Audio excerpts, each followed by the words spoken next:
우리 이제 사무엘 상서를 보시도록 하겠습니다. 성경을 보실 때는 특히 역사서를 보실 때는요, 흐름 속에서 보시는 게 중요하다고 생각합니다. 가령 여기에 지금 대전 예수로 성소는 오실 때 그 내비게이션 설정하고 오셨잖아요. 그러면 목적지하고 자기 출발지가 있잖아요. 그럼 중간에 올 때 길을 선택할 때 길갈림 이런 거 있을 때 지금 내가 어느 지점에 왔다는 게 참 중요하죠. 그렇잖아요. 그래서 전체적인 흐름 속에서 이 성경이 어디 정도지 하는 걸 보시는 겁니다.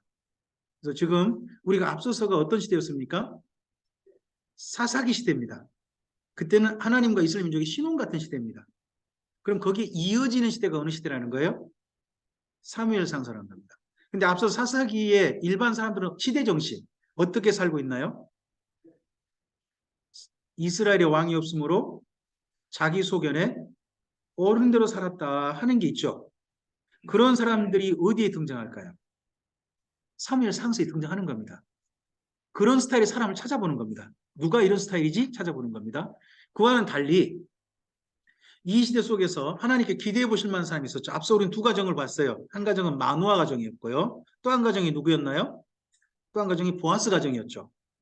그들은 그런 시대 정신과 달리 하나님의 마음에 따른 사랑의 사람들이 있지 않습니까? 그런 사람들이 어디에도 있겠습니까? 여기 사무엘 상서에도 있는 겁니다. 그런 사람을 구별해 찾는 겁니다. 비교 대조해서. 그러면서 한쪽은 모범이 되어지고 한쪽은 반면교사가 되는 거죠. 역사 속에 그 흐름을 찾아가는 거고, 그리고 나서 이 성경이 이런 흐름 속에 있구나 찾았다면 그럼 이 속에서 주요하게 나눠야 될 이야기 뭐지? 하고 찾아보는 겁니다. 사무엘 상서는 네 사람 이야기입니다. 네 가문 이야기이기도 해요. 네 가문. 근데 두 가문이 묶여져 있어요. 결국 큰 토막으로 두 토막이에요. 두 토막밖에 안 돼요. 앞서서는요, 엘리 가문과 엘가나 가문 이야기예요. 전반부는 한 8장까지 그래요. 그리고 그 이후는요, 사울이 왕이 되잖아요. 그러면요, 왕이 된 사울과 장차 왕이 될 다윗 이야기예요. 그러니까 전반부는 엘리 가정과 엘가나의 가정의 사무엘 둘 이야기고, 사무엘 상서 뒷부분은 무슨 이야기다고요? 사울 왕과 장차 왕이 될 다윗 이야기다. 간단한 토막을 나누는 거죠. 그러면 이 두 토막을 나누고 난 다음에 다시 엘리 가정하고 엘가나 가정이 어떻게 비교되지? 하는 걸 읽는 겁니다. 하나님 그렇게 기록해놓게 하셨으니까. 그리고 그 다음엔 또 누구를 비교 대조해서 읽어야 됩니까? 사울왕과 다윗을 비교돼서 읽는 겁니다. 글이 그렇게 구성되어 있으니까. 우리는요, 내가 읽고 싶은 대로 읽는 게 아니고요, 글 쓰신 대로 읽는 겁니다. 성경은 이렇죠. 하나님께서 감동하신 대로 내가 읽어야 되는 거 아니겠습니까? 내가 감동대로 읽으시면 안 됩니다. 누가 감동하신 대로? 하나님께서 감동하신 대로. 그러면 하나님께서 감동하셨다는 게 뭐냐 그러면요, 성경을 본래 쓰시게 하신 대로 읽는 겁니다. 쓰게 하신 방법론이 있거든요. 그 방법론을 충분히 기억하시고 성경을 읽어볼 수 있으셔야 됩니다. 그래서요, 성경을 읽을 때 한 가지는 별 수 없이 저는 필요하다고 생각합니다. 그게 뭐냐 그러면요, 읽기라는 겁니다. 읽기라는 것은 우리가 제대로 할 수 있어야 됩니다. 그래야 성경이 똑바로 볼 수 있다고 생각합니다. 자, 내용 좀 더 가보겠습니다. 앞서 말씀드렸던 것처럼 간단합니다. 두 내용입니다. 엘리 가정과 엘가나 가정 이야기고요. 그 다음에 사울왕 이야기고, 그 다음에 다윗 장차 왕이 될 다윗의 준비, 거기 이야기라는 겁니다. 그래서 사무엘 상서는 앞서 말씀드렸죠. 키아즘, 비교되죠. 형식으로 읽으시면 됩니다. 룻기도 키아즘이었죠. 비교되지 않았습니까? 여기 사무엘 상서도 그래 비교되죠 겁니다. 앞서서 좀 검은색 쪽은요, 누구 쪽이냐 그러면 사사기와 닮아있는 가문입니다. 뒤에는 누굽니까? 하나님의 마음을 따른 가문이죠. 그래서 사무엘상서 맨 첫머리에 에브라임 산골짜기 라마다임 소빔이라는 그 산골짜기에 엘가나라는 사람이 있다는 이야기로 출발하죠. 하지만 갑자기 이 가정하고 비교되죠. 이게 누구 이야기가 옵니까? 그 당시에 종교 중심지인 실로에 누구 집이 있었다? 엘리의 집이 있다는 이야기로 딱 비교되지도 나옵니다. 그러니까 시골 목사님과 그 당시에 종교 중심지 도시의 최고 잘 나가는 목사님 두 분이 가정이 비교되는 이야기입니다. 근데 하나님은 누구한테 훨씬 더 마음이 있으시더라? 누구를 좋아하시더라? 시골 목사님. 누구를 향해서는 지금 진노하고 계시더라? 실로에 있는 엘리집. 이 이야기가 비교되게 되는 겁니다. 그래서 이런 부분들을 읽으시면 전반부 사무엘이 왜 하나님 앞에 쓰임 받았는가 하는 부분까지 이어지게 됩니다. 잘 생각하셔야 됩니다. 사무엘은요, 사무엘 혼자 된 게 아니라 사무엘 부모님으로부터 신앙이 먼저 있고 난 다음에 사무엘이 있게 된 겁니다. 자, 이 사무엘 집은요, 한 가지는 좀 아쉬워요. 그게 뭐냐 그러면 엘가나가 아내가 둘이에요. 이왕이면 한 명만 하지. 둘이에요. 근데 두 여인이 먼저 된 여인은 한나죠. 그리고 두 번째 된 여인이 분인나죠. 그래서 이 집은 독특하게도요. 남편부터 아내까지 전부 다 나로 끝나요. 엘가나, 한나, 분인나. 삼나의 집이라고 제가 표현하는데 근데 이 집은 또 우리나라식 어감하고 비슷해요. 우리나라식으로 쉽게 하면 이해할 수 있어요. 이스라엘 민족에서 가장 소중한 건요. 정말 중요한 것은 후손을 잇는 거예요. 하나님 앞에서요. 벌 받는 것 중에 하나가 뭐라고 하냐 그러면요. 벌 받는 것 중에 내 후손이 끊기리란 표현이에요. 읽다 보면 그런 표현 나올 거예요. 내 후손이 끊기리라. 끊기리 이게요. 벌이요. 벌. 저주예요.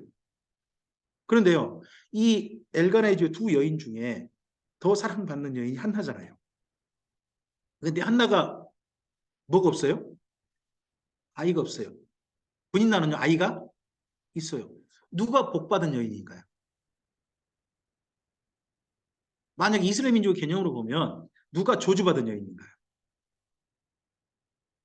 그러니까 한나에게 정말 아이가 있기를 원하는 사람이 누굴까요?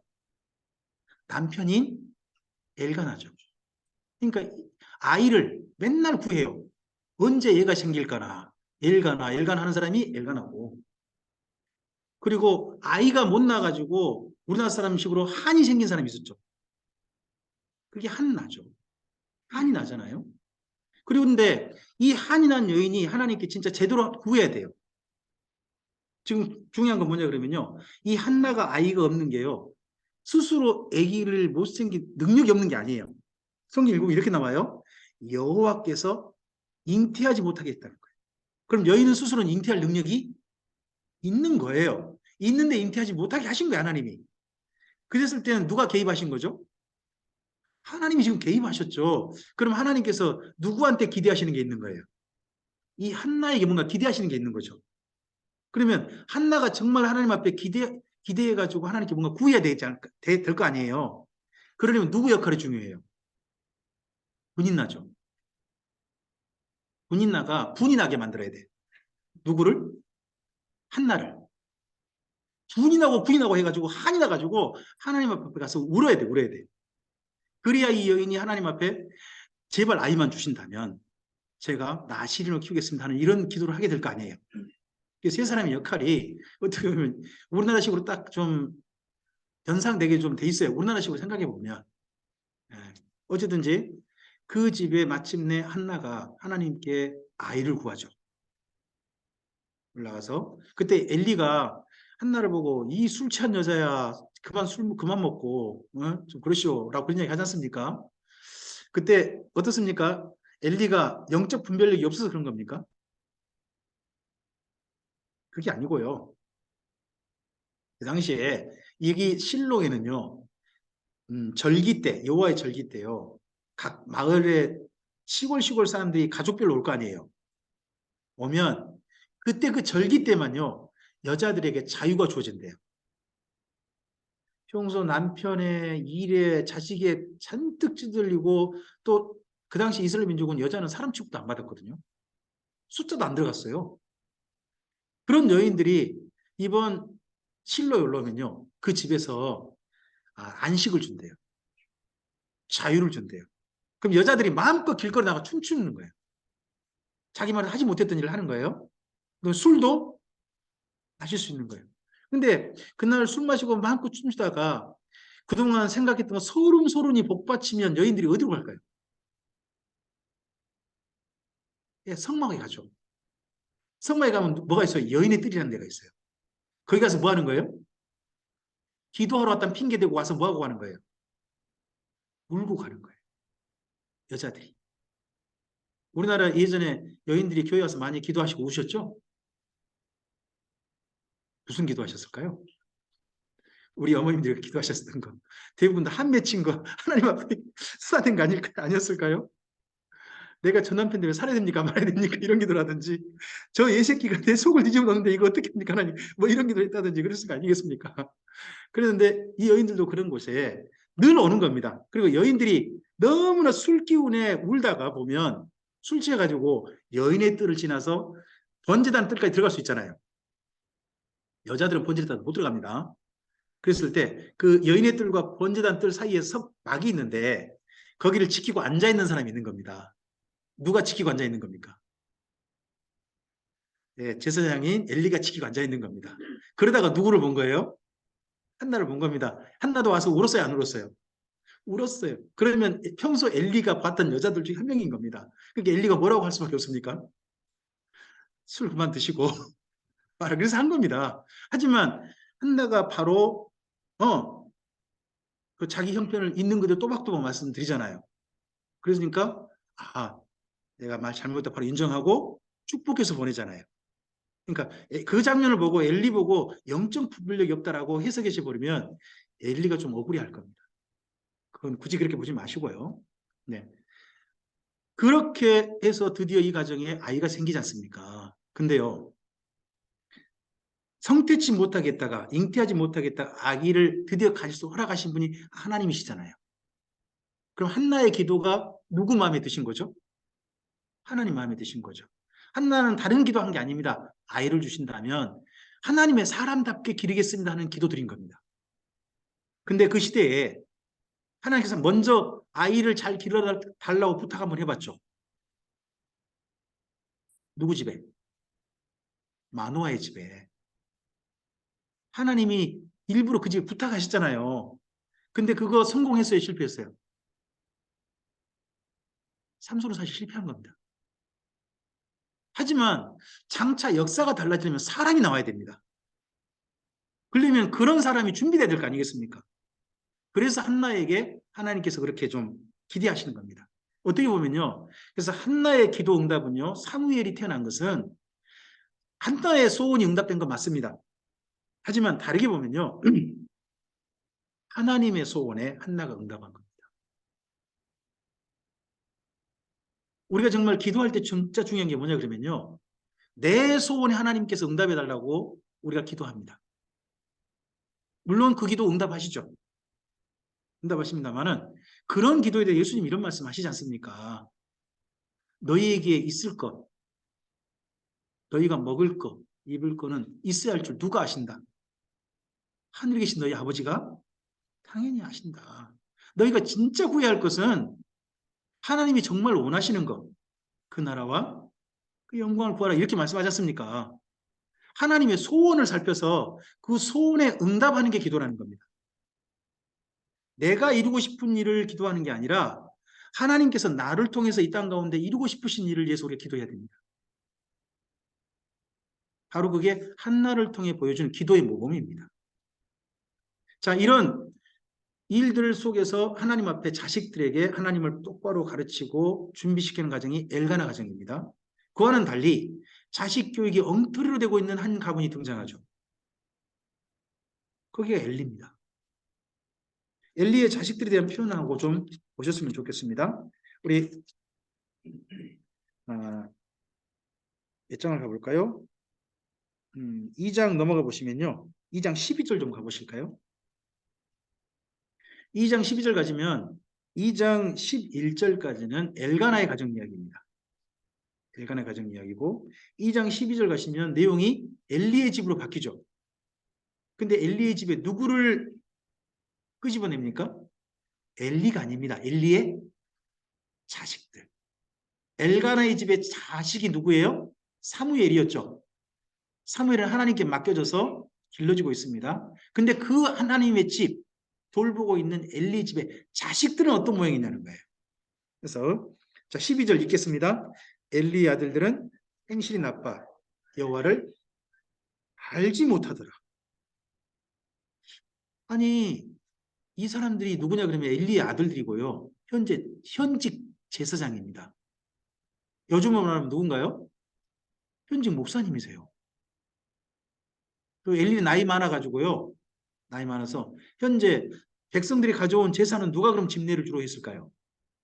이 두 아들이 했을 겁니다. 근데 이 두 사람이 누구를 알지 못하더라?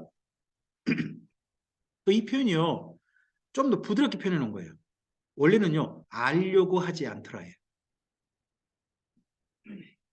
목회자가 하나님을 알려고 하지 않는다면 더 이상 목회자일 수 없는 겁니다.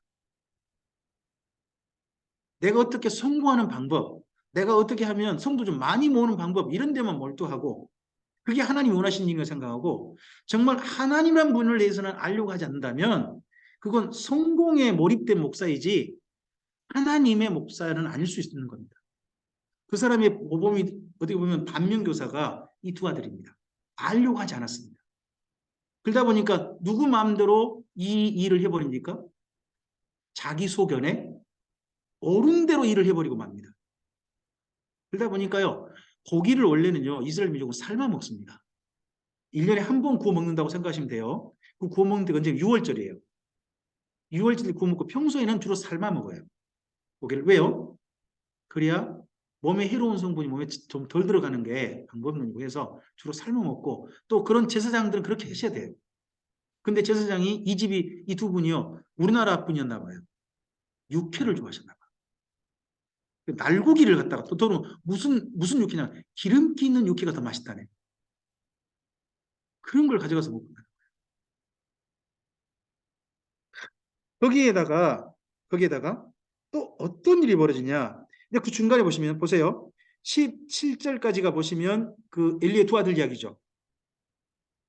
그리고 누구 이야기로 돌아오나요? 18절. 다시 사무엘 이야기죠.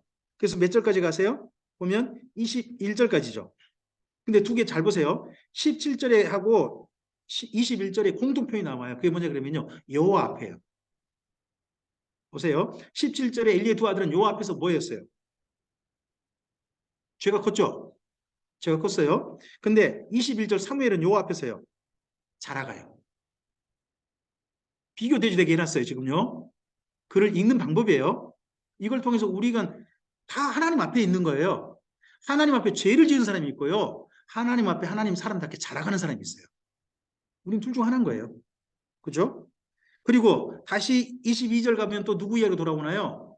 엘리 가문 이야기 두 아들 이야기 돌아와요. 근데 22절에 이 당시 대제사장의 아들 제사장 둘이서 무슨 짓거리를 했나요? 집사님들하고 그러고 그랬네. 썸씽이 여기저기 생기네. 한 여자가 아닌 것 같죠? 이런 일을 벌였다는 거예요. 그러면 이렇게 자식들이 이런 소문이 엘리야까지 들렸어요. 그럼 엘리는 어떤 조처를 해야 되나요? 엘리 어떻게 돼요? 이 두 아들.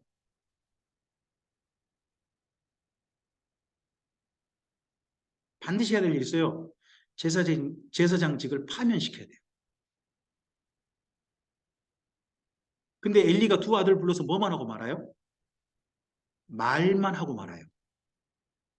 두 아들 고쳐지지도 않죠? 고쳤단 말도 없어요. 말만 하고 말아요. 이것이 누구 앞에서 악한 거예요? 하나님 악한 일이었죠. 아예 하나님께서 그들을 죽이시기로 작정하시게 돼버렸어요. 그죠? 그와는 비교되게 26절 한 절 또 비교되죠. 대신 누구는 세상에 그런 사람들 속에 자라면서도 사무엘은 하나님께 은총을 받더라는 겁니다. 그러니까요. 내 환경만 탓할 필요 없습니다. 이거 보면 이 아이 사무엘은요. 이 집 속에 함께 살았거든요. 이 사람들과. 그러면서도 하나님의 사랑으로 자라가고 있잖아요. 결국은 우리 각자가 하나님 앞에 어떤 자세로 주 앞에 있느냐가 중요한 거지 내 주변만 탓할 수 없습니다. 이런 것도 이런 데서 분명히 보입니다. 자, 그러고 나서 마침내 엘리의 집은 뭘 봤습니까? 저주를 받게 됩니다. 그 저주 받게 된 내용은 우리에게 굉장히 좀 유명한 내용이어서 꼭 함께 읽어보시고 합니다. 뒷부분. 특별히 이 부분이 왜 중요하냐? 하나님께서 이런 말씀 하셨다는 겁니다. 거기 30절 한번 보실까요? 30절 한 절만. 먼저 그 아들들에 대한 문제는 29절에 제기하시죠. 29절 제기하시고 그러시면서 하나님께서 뭐라고 하시는지 잘 보세요. 30절 읽겠습니다. 그러므로 이스라엘 하나님 나 여호와가 말하노라 내가 전에 내 집과 내 조상의 집이 내 앞에 영원히 행하리라. 누가 하셨다고요? 하나님이요. 하나님 이렇게 말씀하셨다는 거예요. 언제요? 언제? 예전에 모압 여자들하고 음행 사건 있었잖아요. 그때 거기 창 들고 들어가가지고 하나님의 분노 대신을 처리했던 사람이 있었죠. 아론의 손자 있었잖아요. 그때 하나님 이 약속해 주신 거예요. 그랬는데 하셨어요. 분명히. 하나님도 인정하세요. 내가 그만했다. 근데 그 다음에 뭐라고 하시나요? 읽어볼까요? 이제 나 여호와가 말하노니 혈당구 아니 약속하신 분이 하나님인데 하나님이 또 이번에 뭐라고 그러세요? 나 안 해. 그러셔 버리는 거예요. 그 다음에 우리 밑줄 그으셔야 돼요. 그 다음 표현. 읽겠습니다.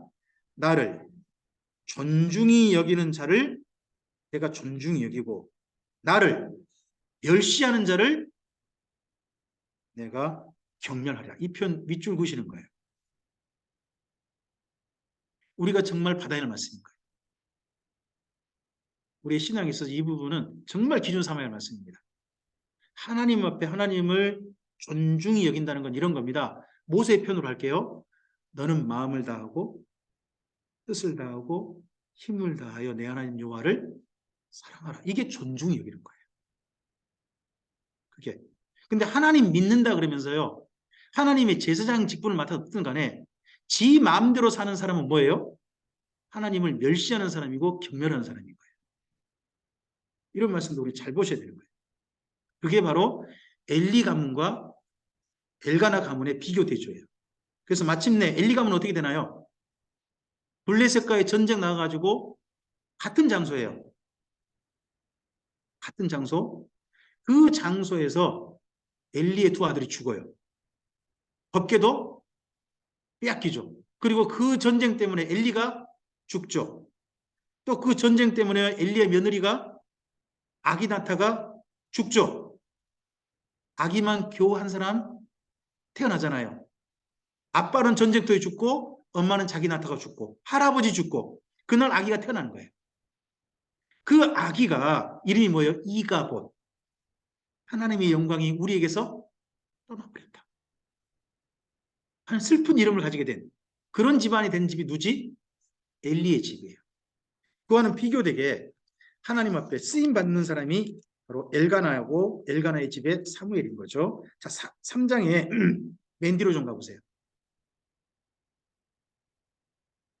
3장 19절부터 보시면 사무엘에 대한 이야기죠. 사무엘. 이제는 사무엘 앞에 이름이 한 단어가 빠져요. 그게 아이란 말이에요. 아이.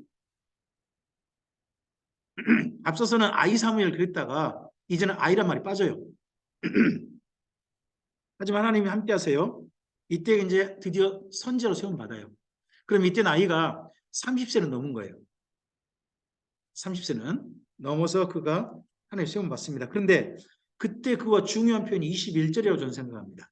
사무엘로부터 해가지고 새로운 시대가 하나님과 이스라엘 민족의 만남에 새로운 시대가 열리는데요. 21절 읽겠습니다.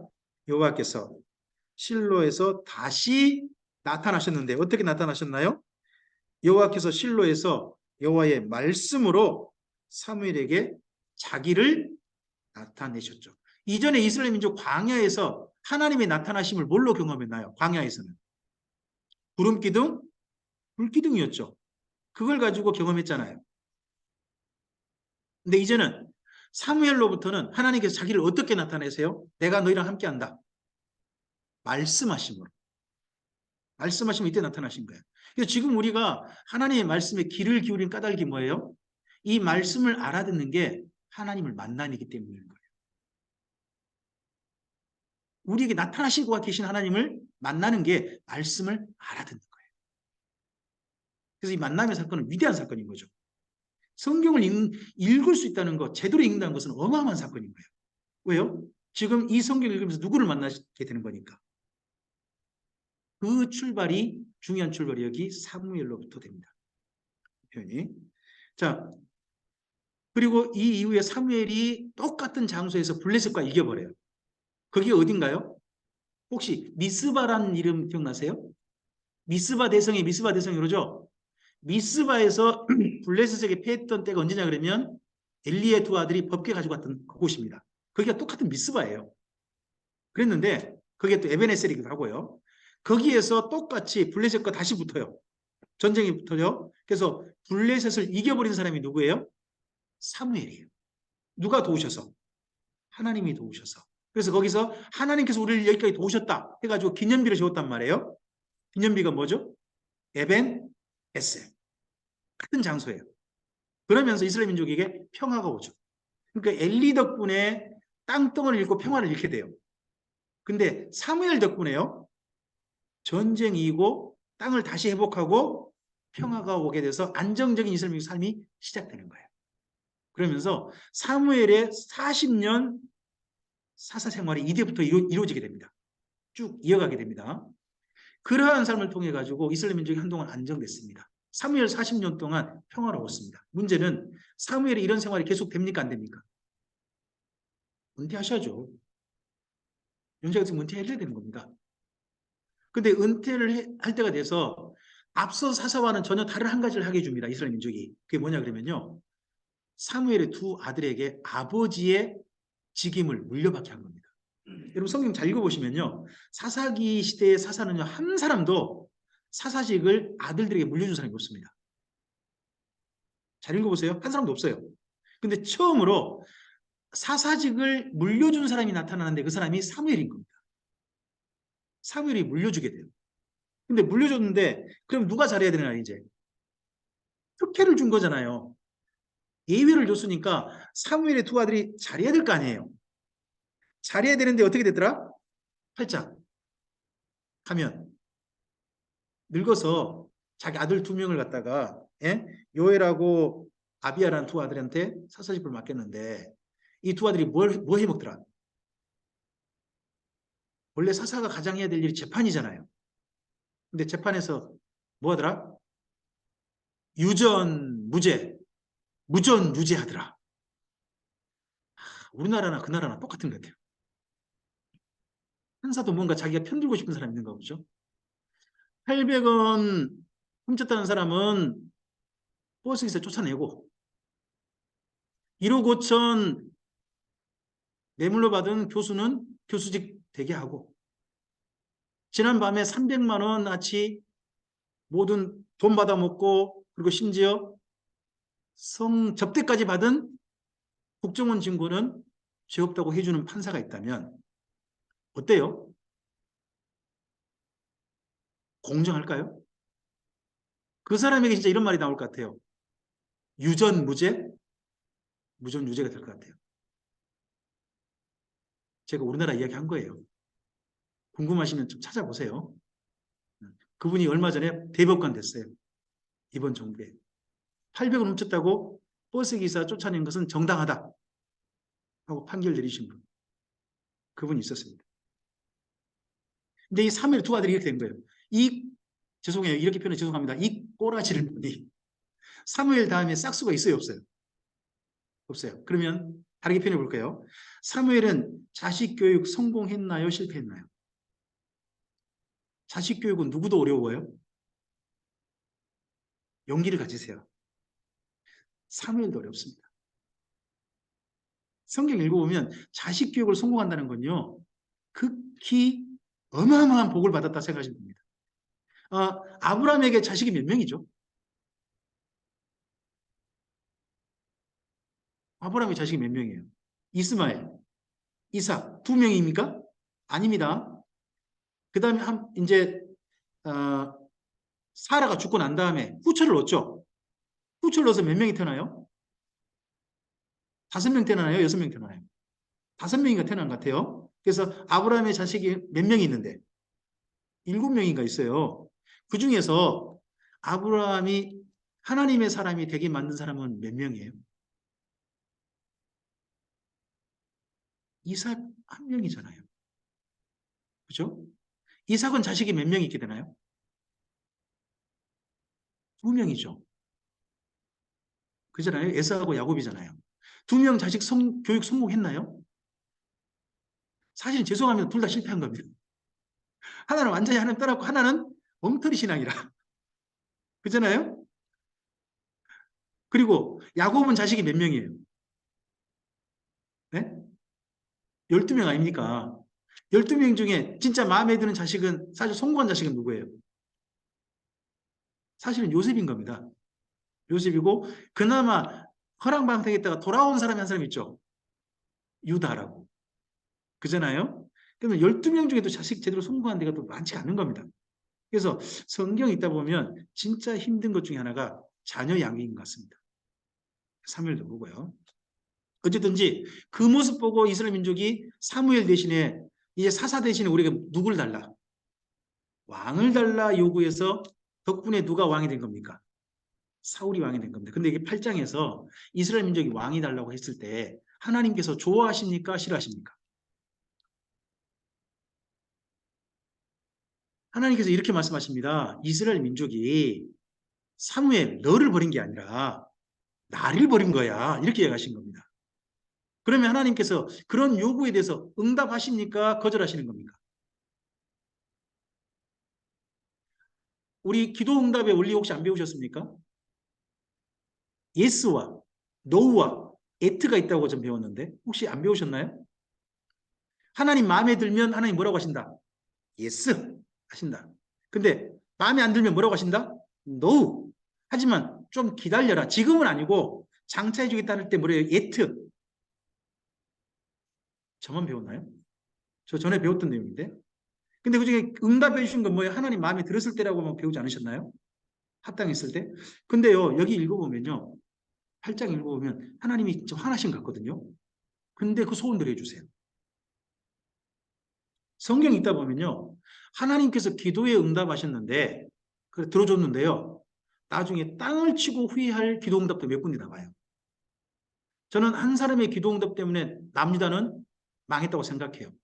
그 사람이 저는 히스기야라고 봅니다. 히스기야가 그 아수르가 전쟁 끝나고 난 다음에 갑자기 죽을 병 걸려버렸죠. 그래서 벽 보고 울죠. 울었을 때 하나님께 이사야를 통해서 뭐라고 하십니까? 너 생명 몇 년 연장시켜줄게. 15년 응답해 주셨죠. 하나님께서 응답하고 싶으셨을까요? 데려가고 싶으셨을까요? 데려가면 히스기야 다음에 자식이 없었던 것 같아요. 이거 참 곤란하신 건 있을 것 같은데 그때 15년 안에 태어난 아이가 누구냐? 12살. 15년 안에 그 다음 왕이 된 때 12살 아이가 므낫세죠. 므낫세가 남유다 망하게 만듭니다. 그리고 15년 동안 한 일이 뭡니까? 바벨론에서 사신이 왔는데 그 사신한테 자기 나라 좋은 보물 있는 거 다 보여주고 군사력이 얼마든지 다 보여준 겁니다. 나중에 쳐들어올 준비 다 시켜준 거죠. 그래서 15년 연장 차라리 기도응답 안 받았으면 남유다가 그렇게 일찍 망했을까? 생각이 된 사실 그 사건이기도 합니다. 그래서 우리가 기도응답 받았다고 좋아할 건요. 하나님 앞에 가봐야 합니다. 나중에 하나님께서 이렇게 말씀할 수 있습니다. 나 그때 너한테 이 소원 들어주고 싶지 않았거든. 근데 네가 너무 울었잖아. 너무 나 앞에 짠하게 했잖아. 그래서 차마 거절 못하겠더라, 야. 그래서 내가 너한테 이렇게 그래 했는데 어때? 내가 너한테 그렇게 하고 난 다음에 너한테 어쩌지? 하고 보면 우리가 고개를 못 드는 사건이 그 다음 연결됐을지도 모릅니다. 여기 이스라엘 민족이 그렇습니다. 어쨌든 왕을 그렇게 구하는데 하나님께서 응답하셨다는 겁니다. 응답하신 사건이 기분 좋게 응답하신 게 아닙니다, 지금. 하나님 큰 실망감을 가지고 응답하시는 사건입니다. 그렇지만 이왕이면 그런 사람 중에서 힘 있는 지파나 이런 사람이 왕 되지 말고 누가 되자? 힘 없는 지파. 그 당시 12지파 중에 최고 힘 없는 지파가 어느 지파예요? 얼마 전에 한 지파가 다른 지파가 싸워가지고 사람 다 죽었잖아요. 그래서 몇 명밖에 안 남았어요. 남자분 600명. 다시 이제 겨우 시작하는 지파가 한 지파 있잖아요. 그 지파가 어느 지파? 베냐민 지파. 그 중에서도 제일 죄책감이 제일 심한 땅이 어딜까요? 기브아. 기브아. 그 기브아에서 사건 일어난 거 아니에요? 그 레인 첩이 죽은 거 아니에요? 거기서. 그러니까 기브아 사람 한 사람 또 골라내요. 그 사람이 누구? 기스난 사람. 그 집의 아들 누구? 사울. 사울을 왕으로 시키잖아요. 부르시잖아요. 그런 게 부르신 까닭은 뭐겠어요? 너 내 앞에 겸손해. 제발 좋은 왕 좀 됐으면 좋겠어. 딴 데 의존하지 말고 그런 마음이 이 사울을 향한 하나님의 기대이셨는지 몰라요. 물론 사울은요 외모는 좋았대요. 키가 미남이라네요. 그죠? 다른 사람보다요 딱 서면 그 사람 위로 저 여기 머리 위로 그냥 머리가 하나 더 있다는 거죠. 얼마나 큰 거예요 도대체. 한 2m 그렇게 되나 봐요. 키가 미남이고 성품도 좋고요. 또 겸손하고요. 상당히 맨 처음에 좋아요. 진짜 잘할 것 같았어요. 근데 이 사람이요 뭐가 없느냐. 처음에 왕이 됐는데 누구도 왕 취급을 안 해주는 거예요. 그래서요, 사울이 처음 할 때 보면요, 그 주변에서 사건이 터지거든요. 저쪽 블레셋이 아니라 반대쪽에서 사람들이 쳐들어와요. 쳐들어와서 좀 전쟁이 일어나가지고 피해 입었다는 소식이 들려와요. 왔을 때 사울이 뭐 하고 있었느냐? 왕인데 밥 깔고 왔대요.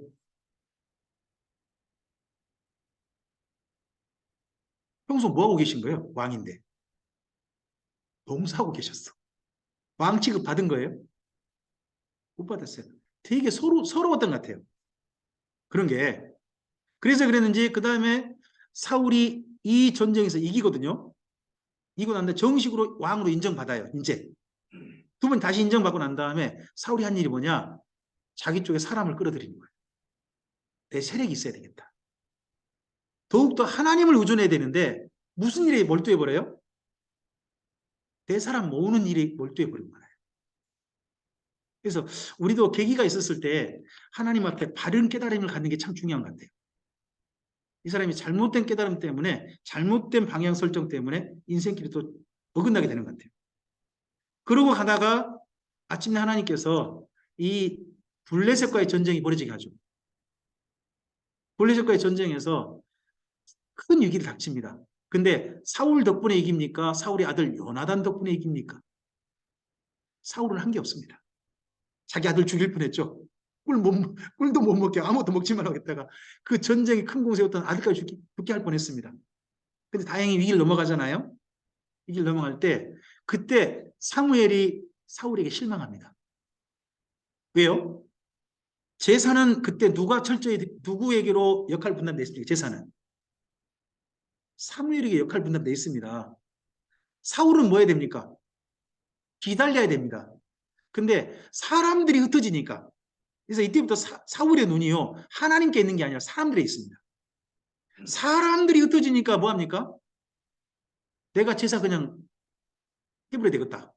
물론 자기가 직접 한 건 아닙니다. 자기 밑에 제사장 불러가지고 제사 드리게 합니다. 그때 사무엘이 실망해버립니다. 그래도 하나님께서요 한 번 더 기회 주시죠. 그게 뭔가요?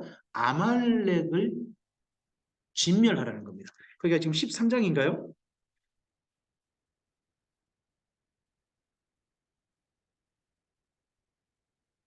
네, 좀 더 가야 되네요. 네, 좀 더 14장 오고요. 많이 가고만요. 예, 15장. 15장 가면 아말렉과의 전투가 나오죠. 아말렉을 뭐 하라고요? 진멸하라. 왜요? 그때 나왔을 때 맨 처음에 출애굽했을 때 이 아말렉 족속이 강독대가 돼가지고 이스라엘 민족을 덮쳤다는 거예요. 그때 앞장서 싸웠던 사람이 누구죠? 여호수아. 그리고 산에서 모세는 바라보고 기도했죠. 그래서 모세 손이 내려오면 어떻게 되고? 이스라엘 민족이 지고 하니까 손 높이 들은 두 사람이 있었죠. 아론과 훌이 손 잡아주고 아이고 연세 드신 분이 팔이 많이 아팠을지 모르겠어요. 하여튼 그렇게 하면서 전쟁 이겼던 사건이 있었죠. 그 아말렉 족속 가만두지 말라는 거예요. 강도태라고. 그래서 아말렉 족속을 뭐하라고 하시냐 그러면 진멸하라고 하죠. 그랬는데 사울이 어떻게 합니까? 진멸하는 게 아니라 안 좋은 건 다 없애고 좋은 건요 따로 모읍니다. 그러고 난 다음에 하나님께서 뭐라고 하시느냐? 이렇게 말씀하십니다. 내가 사울을 왕으로 세운 것을 후회. 사울을 누가 왕으로 세우셨다고요? 하나님께서. 근데 하나님, 그렇게 하신 하나님께서 뭐 하신다고요? 후회하신다는 말씀이 결국 거기 나와버립니다. 그때 사무엘도 하나님 앞에 부르짖기도 하고, 제발 하나님 그래도 한 번 더 기회 주시면 안 되겠습니까? 하고 그 현장을 가봅니다. 가봤더니 아닌 게 아니라, 진멸한 게 아니라 그냥 거기 잡아온, 예? 그 온갖 가축들의 소리가 막 들리고, 저 소리 뭔 소리요? 했더니 사울이 아차 싶었던 모양이죠. 자기가 가져왔다 그러면 소리들 같으니까 이거 누가 가져왔다고? 백성들이 가져왔다고. 꼭 보면요, 남 탓하는 사람도 있어요. 뭔가 일 자기가 다 해놓고 주도를 해놓고는 누가 했다고 그러는 거예요? 나는 한 적이 없습니다. 나는 모르겠습니다. 누가 한 겁니다, 저거. 저 사람이 한 겁니다 하는 사람도 있잖아요. 뭐 우리나라의 정치인이라는 분들이 주로 그러시나요? 하여튼 그런 분들이 있는 거잖아요. 근데 여기도 그런 식으로 하면서 자기는 안 했다는 거예요. 그러면서 백성들에게 제발 뭐하라? 백성들 앞에 자기 체면을 세워달라고 해요. 하나님께서 떠나시다고 하는데, 그건 나중 문제고, 당장 저 백성들 앞에서 사무엘 당신이 나를 좀 잘했다고 칭찬 좀 해주시고 축복 좀 해주십시오. 그래서 억지로 붙잡다가 사무엘이 옷까지 막 찢어지는 사건도 있고 그러죠. 그런 바람에 사무엘이 그 자리에서 사울을 축복해주고 떠나서 슬피 울게 됩니다. 여기 15장 맨 끝이 너무 참 슬픈 것 같아요. 그 이후 15장 맨 끝이 그렇게 되지 않습니까? 사무엘은 죽기까지, 그 이후로 죽을 때까지 사울과 만나지도 않았고, 또 누구도 후회하셨더라. 그래서요, 우리 인생 가운데 이게 있는 것 같아요. 임계점이라는 게 있는 것 같습니다. 하나님께서도요, 참으시는데 하나님은요, 오래 참으신 게 분명합니다. 오래 참으십니다. 하지만 끝까지 참으신다고 생각하시면 큰 오산입니다. 임계점이라는 게 있는 것 같아요. 사울에게 임계점은 뭐냐? 아말렉 진멸입니다. 이때 제대로 했다면 물이 범람하거나 뚝이 무너지거나 그런 건 없었을 겁니다. 근데 이것마저도 하나님 뜻대로 안 한 바람에 그의 인생이 결국은 하나님께 후회하시는 인생이 되고 말고, 그 이후 보면요, 이 이후에 사울이 드디어 귀신이 들리죠. 귀신 들려가지고 자꾸 헛소리하고 머리 아프다고 그러고 하니까 주변 신하가 걱정해가지고 누구를 데려옵니까? 사무엘이 조용히 가서 아무도 모르게 안수했던 다윗이 괜찮더라고 해가지고 다윗을 데려와서 옆에서 수금 타게 하고 하는 사건이 드디어 생기지 않습니까? 그러면서 자연스럽게 성경은요, 사울과 다윗의 만남을 만들어 놓습니다. 두 사람의 만남을 만들어 놓습니다. 그리고 그런 가운데서 그 사울 곁에서 맨 처음에 다윗은요, 수금 타는 자였습니다. 그냥 머리가 아프다 그런다든지 그러면 옆에서, 왕 옆에서 수금 타져가지고 상쾌하게 만든다든지 처음에 그런 일을 했습니다. 그러다가 마침내 사건이 터지죠. 그게 17장입니까? 가보시면 거기가 블레셋과의 전쟁이죠. 다시 블레셋과의 전쟁이 터졌는데, 이번에는 블레셋에서 어떤 사람을 내세우냐 그러면 우리가 알고 있는 유명한 사람 골리앗을 내세우죠. 골리앗 내세워서 골리앗과 전투가 벌어지게 됩니다. 그 전투가 벌어졌을 때 여기 사울의 군대는 완전히 기가 확 죽어버립니다. 그러했을 때 이 사울의 군대에서 들고 일어난 사람이 누굽니까? 형들 때문에 잠깐 전쟁터 온, 원래 군대로 징집되지 않았습니다. 다윗이 와가지고 그거 보고 화를 내죠. 지금 현재 사울의 군대에게는 누구라도 기회가 필요합니다. 쉽게 말해 우리나라 가면 이렇게 말할까요? 관창이 필요한 겁니다. 관창이라는 사람이 기억하십니까?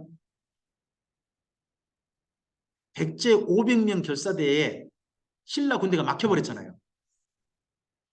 이순신 장군, 김유신 장군의 군대가 막혔잖아요. 막혔을 때 그걸 뚫고 나가는 방법이 뭐예요? 얘들을 내세우는 겁니다. 가서 그 화랑이라는 애들은 젊은 애들인데, 아주 어린 애들인데 전쟁 가서 한 명씩 죽고 한 명 죽고 하면서 누구의 마음을 지금 일깨우는 겁니까? 신라 군대의 마음을 일깨워야 되지 않습니까? 그러다가 마지막으로 죽은 화랑이 관창 갔죠. 관창 한 명만 죽은 게 아닐 겁니다. 그래가지고 마음을 일깨우려고 하지 않습니까? 그런 것처럼 지금 여기 이스라엘 민족 군대에도요, 뭔가 계기가 필요합니다. 위기를 벗어나 적군과 싸울 만한 사람. 근데 마침 누가 나서준 겁니까? 다윗이 나서준 겁니다. 그랬을 때 사울이 자기 옷하고요, 무기를 다 주죠. 다 주지 않습니까? 다윗이 입어보지 않습니까? 그러면요, 다윗의 키는 얼마나 됐을까요?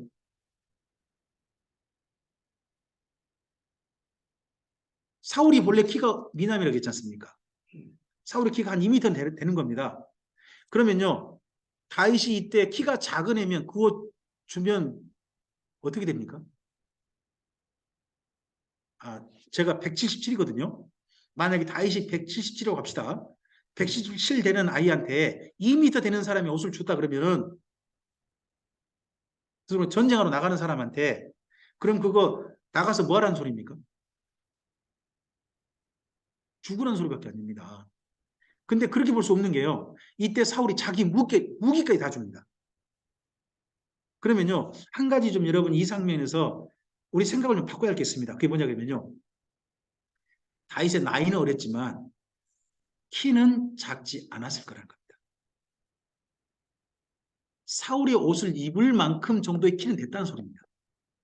그러니까 사울이 호의를 베풀어 준 겁니다. 자기 무기, 자기 모든 무장 갑옷, 전제를 다 줘가지고 이거 입고 나가서 싸우라 해준 겁니다. 그래서 다시 우리 작구를 할 때 골리앗은 어마어마하게 크고요. 다윗은 어떻게 그리나요? 아주 작게 그리지 않습니까? 그렇게 그릴 필요 없다는 겁니다.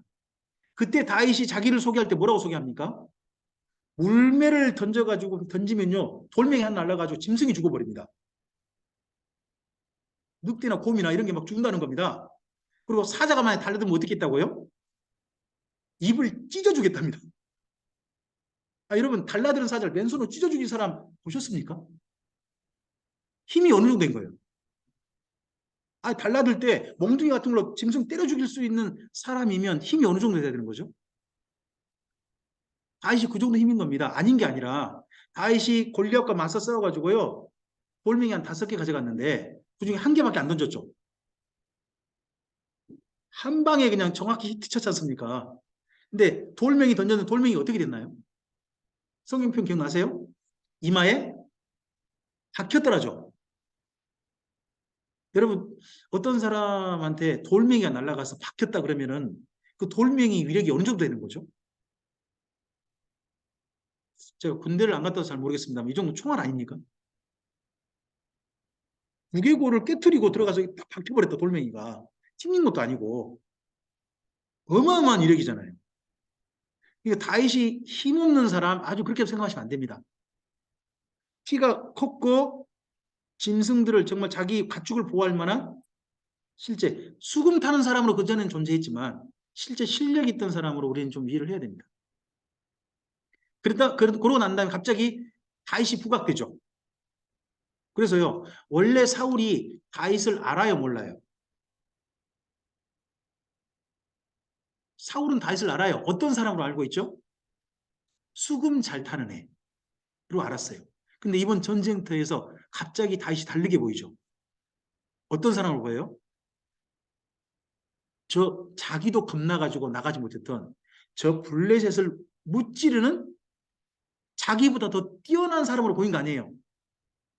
그러다 보니까 자기 옆에한테 물어보잖아요. 쟤 누구냐? 옆에 사람도요?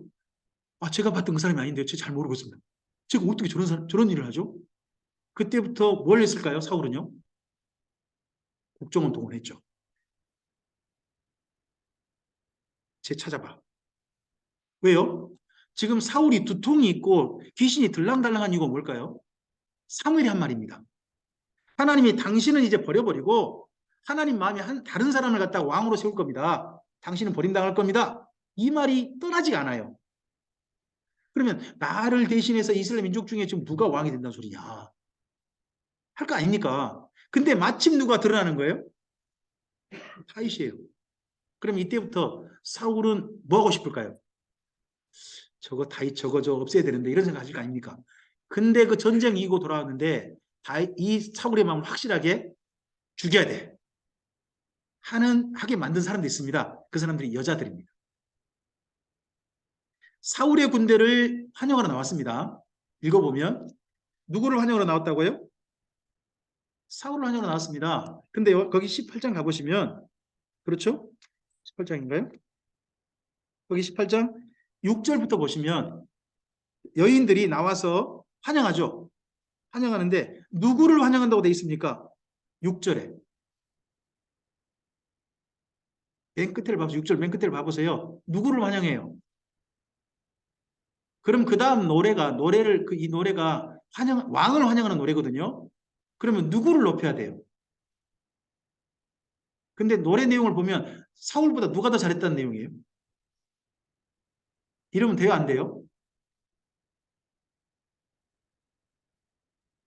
아니, 아무리 마음이 그래도 애들이 BTS 같이 보여도 애들한테 마음을 두면 안 되죠. 그리고 표현은 어떻게 줘야 돼요? 사장님이 더 잘했어. 이렇게 해줘야 되는 거 아니에요. 그래야 되잖아요. 그러면 사울에게는 얼마를 돌려야 돼요? 반만 돌리고 우리 이쁜 다이스는 얼마만 해주면 되는 거예요? 마음은 그렇지 않더라도 얼마다? 천천히 내 있으면 사울이 조금 좀 나중에 있을지도 몰라요. 근데 이 노래 덕분에 확실하게 다윗 죽여야 되고 생각한 거예요. 뭘 본 거예요? 백성들의 마음이 자기한테 있는 게 아니라 누구한테 있다 지금. 사울은 다른 데 지금 집중한 게 아니라 사람들이 지금 어떻게 하고 있는 자기한테 어떤 반응을 하고 있느냐에 지금 굉장히 민감한 사람이거든요. 그러다 보니까 이거 듣고 난 다음에 다윗을 죽이려고 해요. 그런 바람에 다윗이 이 이후에 수많은 죽음의 위기를 맞고요. 심지어 사울은 자기 딸을 이용해서라도 다윗을 죽이고 싶어 하죠. 물론 그런 위기를 벗어나고 미갈하고 결혼까지 해버립니다만은. 또 창을 몇 번 던지죠. 사울의 무기가요. 사울은 주로 창을 잘 썼던 모양입니다. 그래서 옆에 항상 둥기면 단창이라고 뒀답니다. 여러분 근데요. 단창은 짧은 바로 이 앞에 있으면 창을 잘 쓰는 사람이라면 바로 옆에 사람이 있어요. 그럼 창으로 던지면 백발백중이어야 되는 겁니까? 확률이 한 50%밖에 안 되는 사람이어야 됩니까? 이 앞에 있었는데 백발백중해야 될 거 아닙니까? 근데 단창을 무려 2번을 던졌답니다. 사울이. 근데 2번 다 누가 피해버렸어요? 다윗이 얼마나 빠른 거예요 도대체. 오 세상에. 그 사이를 피해가지고 하니까 사울이 더 겁내합니다. 자기 죽일 수가 없는 거예요. 자기 눈앞에 있어도. 그러다가 다윗이 더 이상 이 왕 옆에 있다 내가 죽을 수밖에 없다 싶어가지고 요나단의 비호가 있고 요나단이 그렇게 보호하려고 안 되니까 결국은 도망자 생활을 하게 됩니다. 자, 우리 다윗의 도망자 생활을 본다는 것은 이게 사실 한 10년 되는 겁니다. 우리 사무엘상서 여기 21장부터 출발해가지고요. 사무엘상 끝에까지 도망자 생활입니다. 이때 다윗의 나이가 몇 살일까요? 10년으로 보통 보거든요. 다윗이 왕이 될 때 나이가 몇 세죠? 역산에 가면 되죠. 왕이 될 때 나이가 30세예요. 그러면 여기 10년을 몇 대에 겪은 거예요? 20대. 그러면 그가 골리앗을 죽인 연수는요? 10대인 거예요, 10대. 그래서 10대 후반이 나오는 거예요. 10대 또 결혼한 거고요. 그래서 이 역산으로 해서 나온 겁니다. 근데 이 10년 동안 이 고생한 것 때문에 요즘은 이런 말 쓰면 일 난다고 합니다. 젊어서 고생은 그런 말 하면 안 된다며 요즘은 일 난다고 합니다. 근데 다윗에게는 그게 또 적용이 좀 약간 되는 거예요. 어쨌든 고생을 엄청나게 합니다. 근데요, 그가 자기 사람들을 모았던 장소가 어디냐 그러면 바로 아둘람입니다. 그래서 아둘람은 기억하셔야 됩니다. 이때 400명 정도 다윗의 사람들이 형성됩니다. 이들과 함께 가는 겁니다. 그래서 이들을 데리고요, 사람들 많이 모았는데 사울 이렇게 사람이 많이 모이다 보니까 누구 눈에 띌까봐, 사울의 눈에 띌까봐 여기가 지금 유다 지파 땅이거든요. 거기도 못 있고 모압으로 갑니다. 모압으로 가서 더 이상 나올 생각을 못 합니다. 그랬는데 하나님께서 뭐라고 하십니까? 여기 있으면 안 돼. 가라고 하는 겁니다. 가라고 하는 말을 누구를 통해서 할까요? 갓이라는 사람을 통해서 합니다. 참 우리나라 말하고 좀 비슷한 것 같습니다. 갓. 이 선지자는 뭐라고 맨날 하는 겁니까? 갓. 맨날 이 말 하는 겁니다. 움직여라, 움직여라. 이 말을 해서 또 그 갓이라는 사람 말 덕분에 움직입니다. 이게 비교될 겁니다. 앞서서요. 사울은 있지 않습니까? 아말렉을 진멸하라는 말을 변질시켰죠. 다 안 따랐지 않습니까? 기다리란 말도 안 기다렸죠. 그랬는데 하나님께서 가라고 하니까요. 목숨을 걸고 죽을지 모릅니다. 다시 그 무리를 데리고 유다 지파 땅으로 올라간 사람이 누굽니까? 다윗입니다. 아닌가 이 다음 올라오고 난 다음에 다윗의 생활은 평안했을까요? 죽음의 이게 늘 있었을까요? 죽음의 이게 실제로 늘 있었습니다. 올라가지 않았다면요? 없을 수 있습니다. 근데 올라가라 한다고 해서 올라간 겁니다. 그래서 요즘 이런 노래 혹시 복음성가 노래 아신가요? 주님 말씀하시니 내가 나가리다. 주님 말씀하시면 내가 멈춰?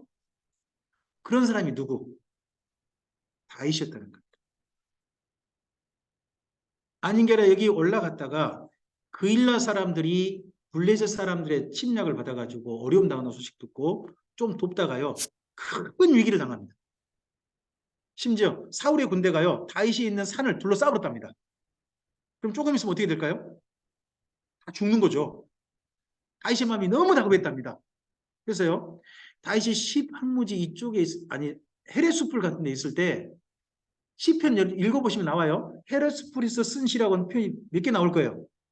얼마나 다급했던지 시편에 한 3편인가 있을 거예요. 하나님께 올려드린 기도문이 정식 남아있어요. 시편에. 정말 다급한 거죠. 근데 이곳에 다행히 하나님께서 어떻게 하시냐. 사울에게 블레셋이 쳐들어왔다는 소식이 들리게 한 겁니다. 사울은 항상 자기 목적보다 사람들의 여론이 더 중요합니다. 그러니까 얼른 먼저 다윗은 나중에 잡아도 된다. 블레셋 잡으러 가는 바람에 다행히 다윗의 군대가 벗어나죠. 그래서 어디로 가서 살게 됩니까? 엔게디. 엔게디 가서 한동안 오래 머물게 됩니다. 근데 이곳까지 또 추적을 해와요. 이곳이 보시다시피 사해 바로 옆이에요. 여기까지 추적을 해와요. 군대를 데리고 추적이 왔는데 그때 사울이 죽을 뻔했죠. 뒤를 보다가 옷자락 잘라가면서 다시 좀 마음이 좀 불편하게 느끼지 않습니까? 뒤를 본다는 게 뭐죠?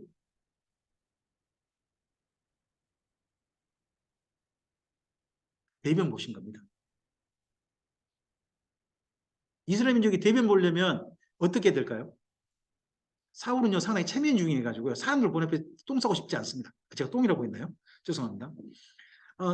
그러면 장소가 사람들이 없는 장소가 되게 어디 굴이나 찾아간 겁니다. 근데 하필 저 굴 안쪽에 누가 있었던 거예요? 다윗이나 이런 사람들이 지켜보고 있었던 거죠. 근데 이스라엘 민족은 겉옷이 있습니다. 겉옷. 이 겉옷을 입고서는 일을 못 봅니다. 겉옷을 어떻게 해야 될까요? 따로 벗어놓고 그리고 멀찍이 떨어져가지고 일을 보는 겁니다. 일을 보는데 그렇게 일 보고 있는 동안 다윗과 일부 사람들이 가가지고 그 겉옷자락을 잘라간 겁니다. 그러니까 옷 입고 있는 이상 잘랐던 게 아니라 일 보고 있을 때 잘라간 겁니다. 그러면서 마음이 좀 찔렸죠. 그러면서 더 이상 추적하지 마십시오. 서로 이야기하고 사울도 인정하죠. 그렇게 해서 떠나게 됩니다. 그러다가 갑자기 25장 가면요. 누가 죽냐 그러면 사무엘이 드디어 세상을 떠납니다. 떠나자마자 다윗이 갑자기 사울이 죽으니까 저 밑에 바람 방향으로 도망치게 됩니다. 여기 보세요. 앞을 지도를 보시면요. 엔게디는 그래도요. 여기 유다 지파하고 연결된 곳이에요. 근데 저 밑에 바람 광야는요. 여기는 아무도 없어요. 여기가 왜 중요하냐 그러면요. 이 근처는 아마도 유다 지파에서 다윗을 후원했을 거예요. 여러 사람 있잖아요. 여기 엔게디 가보면 먹고 살만한 것은 아닙니다. 숨어있을 지역은 돼도 누가 도와줘 있을 수 있습니다. 근데 그동안 도왔다가 여기 밑에 가면 돕는 사람이 없잖아요. 다윗이 양식이 없으니까 한 사람한테 양식을 좀 구합니다. 갈멜에 있는 나발이라는 사람이죠. 양식을 구해. 갈멜은요, 여러분 저 위에 지중해피 아닙니다. 여기 10항무지와 마온 항무지 사이에 갈멜이 있어요. 갈멜이라는 마을은 유다 지파 땅입니다. 근데 이 갈멜에요, 뭐가 있냐 그러면 그 사울왕의 자기 기념비가 있습니다.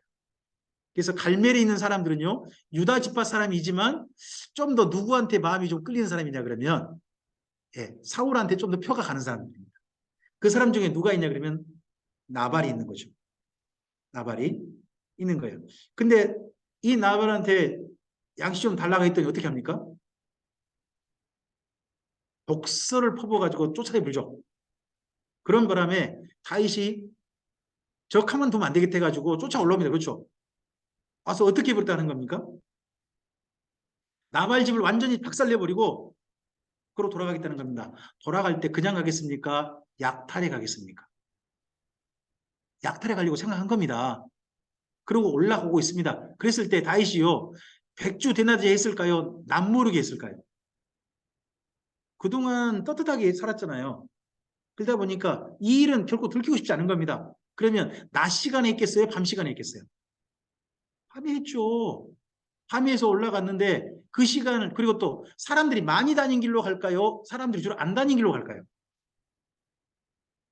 근데 그걸 갖다가 누가 하냐 그러면 이 나발의 아내 아비가일이 다윗이라면 이렇게 하겠다 싶어가지고 올 수 있는 수많은 루트가 있을 텐데 이 길로 가면 분명히 다윗 만난다 해가지고 양식 급히 실어 나가죠. 다윗 만나 다윗을 어르고 달래가지고 돌려보냅니다. 그러고 나서 올라와 보니까 자기 남편은 술 취하고 잔치 벌이고 있고, 그러고 나서 나발이 죽죠. 갑자기 몸이 굳어 죽습니다. 죽고 난 다음에 다윗이 어떻게 하나요? 나발을 자기 아내로 삼습니다. 거기다 한 사람도 아내로 삼아요. 여기 25장 맨 끝에 가보시면 나발만 아내로 삼는 게 아니라 한 사람 더 이스라엘 여자 아히노암도 아내로 삼는 게 나올 겁니다. 그죠? 제가 맞게 이야기한 건가요? 네, 그럴 겁니다. 아마 본문 속에 보면 보입니다. 그렇게 하면서 다윗이 뭐 하냐 그러면 아내 두 명을 갑자기 생기게 됩니다.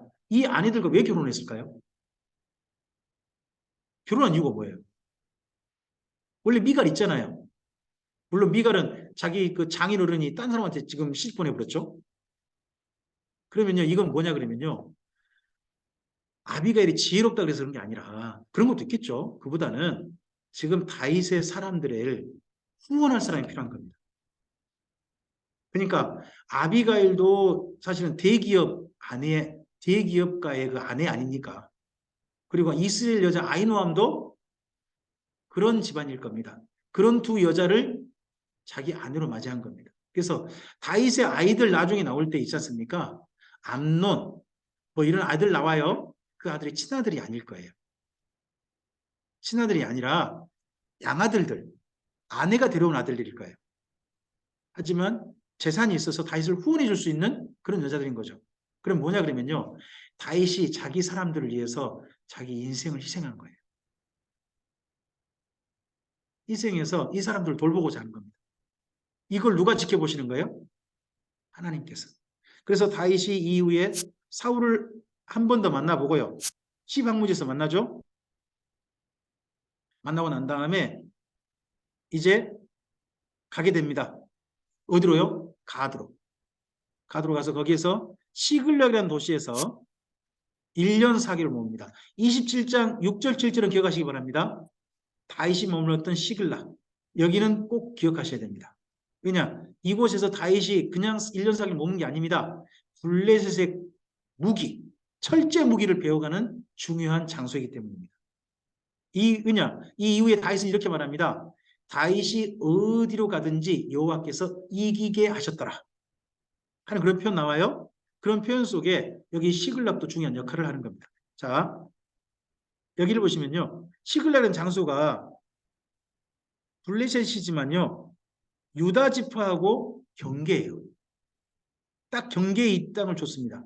유다 지파 사람 다윗을 이쪽에 살게 하면서요. 누가 못 쳐들어오게 만든 겁니까? 블레셋 입장에서는. 유다 지파가 못하게 한 겁니다. 그리고 또 한 가지 더 노린 겁니다. 너 자꾸 여기 주변 가가지고 침략해와. 나한테 뭐 받쳐 합니다. 그럼 시글락에서요. 제일 가기 쉬운 장소가 어디예요? 유다 지파 땅인 거예요. 그럼 여기서 약탈해 가면 누구랑 원수가 될까요? 유다 지파랑 원수가 되겠죠. 그럼 확실히 다윗은 어느 나라 사람이 되고 말까요? 블레셋 사람 되는 거죠. 이걸 또 이 왕이 노린 겁니다. 근데 다윗은 이 유다 지파 땅을 한 게 아니라 밑에 아말렉이나 이쪽 가서 자꾸 약탈해가지고 왕한테 바치고 있다는 겁니다. 그리고 여기가 엔게디입니다. 이 옆에가 사해예요. 이쪽 골짜기 이쪽에 지금 물이 흐르고 하는 곳이 있습니다. 굴도 많습니다. 현재도 가보시면 그런 적이 있습니다. 그래서 숨어 살 만한 장소는 됩니다. 하지만 가보면 느낍니다. 농사를 짓거나 오래 살기는 쉽지 않다. 근데 이곳에서 상당히 오래 버틴단 말이에요. 그 말은 뭔 말이에요? 이런 유다 지파에서 많이 못해줬다는 겁니다. 그리고 사무엘의 묘가 기브아에 있습니다. 사울은요, 사무엘을 굉장히 존경했습니다. 그래서 사무엘이 죽고 난 다음에 라마라고 하는 본래 사무엘의 고향이 있죠. 거기에 무덤을 둔 게 아니라 자기가 궁궐에 있는 기브아에 사무엘의 무덤을 마련했습니다. 이렇게 하고서 이 다음에 다윗은 왕으로 준비되어지고 그리고 한 사람 다윗이 왕으로 준비되었다면 이제 왕 역할을 끝낼 사람이 누굴까요? 누구는 이제 왕 역할에서 그만 내려와야 되겠어요? 사울이죠. 사울이 왕 역할에서 내려오려면 어떻게 해야 될까요? 사울은 죽어야죠. 그래서 여기 사무엘상서 맨 끝을 보면 사울의 비극적인 종말이 나옵니다. 그리고 누가 왕으로 준비되어졌다? 다윗이 왕으로 준비됐다는 내용으로 마무리하게 되어집니다. 우리 한 10분 쉬었다가 다윗이 이제 왕으로 된 이야기 그 다음 사무엘 하서를 살펴가 보도록 하겠습니다. 잠시 쉬겠습니다.